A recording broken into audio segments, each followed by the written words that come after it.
Ever scroll through social media looking for a little inspiration maybe, and then you're hit with everyone else's highlight reel? 16-year-old tech geniuses raising millions, musicians barely old enough to vote featured in Time magazine. It's like, And there you are, yes, staring at unpaid bills and a broken ceiling fan wondering where it all went wrong. it's amazing how quickly that, wait, am I behind? Feeling can pop up. It's like our brains just go there, even when we know it's not the whole picture. It's like accidentally walking onto the set of someone else's movie and suddenly you realize you're stuck in a really boring one. Right? This deep dive, though, isn't just about those in-your-face success stories.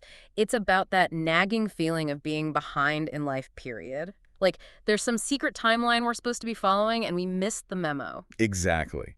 And this article we're diving into today really gets into that, especially in our super connected world. And it brings up this interesting thing called Dunbar's number. Heard of it? I have.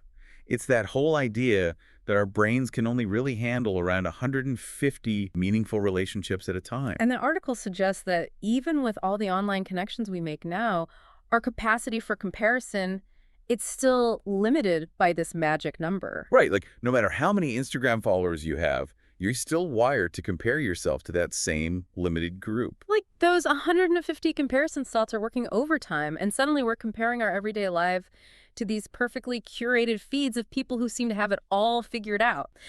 But here's the thing. The article says this need to compare it actually comes from our caveman instincts. Our ancestors, yeah. Yeah. Imagine you're back in the hunter-gatherer days. You see your neighbor's crops are thriving and yours are, well, not. You want to figure out what they were doing right. Makes sense. Comparing yourself back then, it was crucial for survival. Exactly. It was about adapting and learning from the people around you.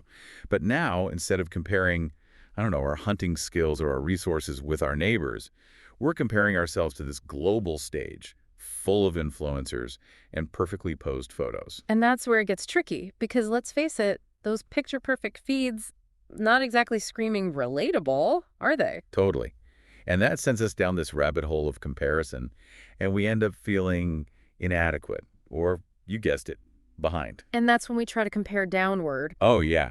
Classic defense mechanism. We look for someone who seems to be doing worse than us to make ourselves feel better. Because even if we find someone worse off, it doesn't solve the real issue. We're still letting other people determine our self-worth instead of looking inward. Which isn't exactly a recipe for happiness or feeling good about ourselves. Exactly. And that's what we'll dig into more, how to break free from that trap and figure out what success actually means for us. So we figured out that comparing ourselves to everybody else's highlight reel is a recipe for feeling behind. But how do we actually escape that? Especially when it feels like there's this invisible clock and everyone else is hitting all the milestones right on time. You've hit it, though, that pressure to achieve by a certain age, it's really baked into our culture, even when we know it doesn't make sense. It really is. I was just talking to my sister about this. She's a therapist, and we were talking about this whole feeling behind thing.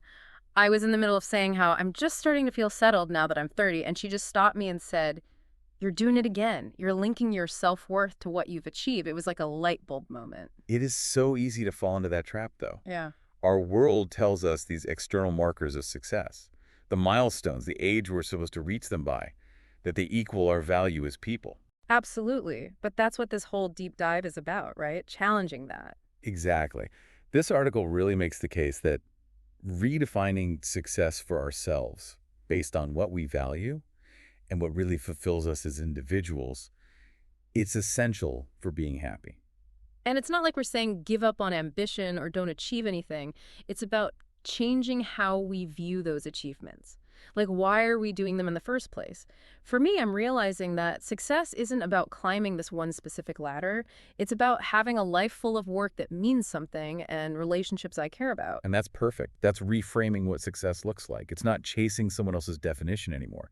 You're making it about what matters to you. It becomes a much more personal journey and, honestly, more fulfilling. Like the article said, we should be trying to do something remarkable, not just checking things off some list someone else made. And here's the thing about those behind narratives, the ones that make us cringe when we're on social media. Yeah. They can actually be really powerful. People relate to them. You mean the messy stuff, the imperfect journeys we usually try to hide? Exactly.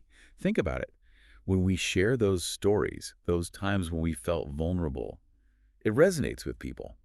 because it reminds them they're not the only ones going through tough stuff. It's like the opposite of those perfectly lit avocado toast pictures that are all over social media. There's something nice about those less glamorous, more relatable parts of our lives. It's like they say perfection is the enemy of good, right? Or in this case, maybe it's the enemy of actually connecting with people. Because when we're so busy trying to be this perfect, airbrushed version of success, we miss out on the messy parts, the real stuff that makes us human and that other people can actually relate to. And it's those real stories, even the awkward ones, the funny ones, that really pull us in and remind us that we're all kind of in the same boat. Yeah, and we miss the chance to connect with people on a deeper level by being open about our experiences, the ups and downs. So how do we actually change how we think about all this and start to embrace those messier parts of our lives? Right, how do you do that? Well, the article has a few ideas, and one that really stuck with me was about journaling, like actually asking yourself some tough questions. What does success really mean to me? And how can I see setbacks as opportunities to learn and grow? These questions force us to look inside and define success for ourselves, instead of letting the rest of the world do it for us. And those definitions, those can change over time too, right? What I thought was important at 20 is totally different now. Exactly. What we value and what matters most to us changes throughout life. It's about being flexible, being open to new things, and most importantly, not being so hard on ourselves. That's a good point. Maybe being a late bloomer isn't such a bad thing after all. Maybe it just gives us more time to try different paths, find those passions we didn't even know we had, and really appreciate the journey. There you go. You're seeing it. It's all about challenging those ideas that we're supposed to have everything figured out by a certain age. And speaking of challenging ideas, don't let the internet rush you. Remember, nobody's posting about their failures. With everyone trying to look perfect online, we need those reminders that it's okay to mess up. Those mess-ups, they're not failures. They're chances to learn and grow and do something really amazing. So next time you're scrolling through social media and you start comparing yourself to everyone else, just remember, you're not alone. Your journey is yours and nobody else's. And how you define success, that's totally up to you. Perfectly said. And remember, sometimes those times when we feel behind, those lead to the best stories and some pretty incredible wins.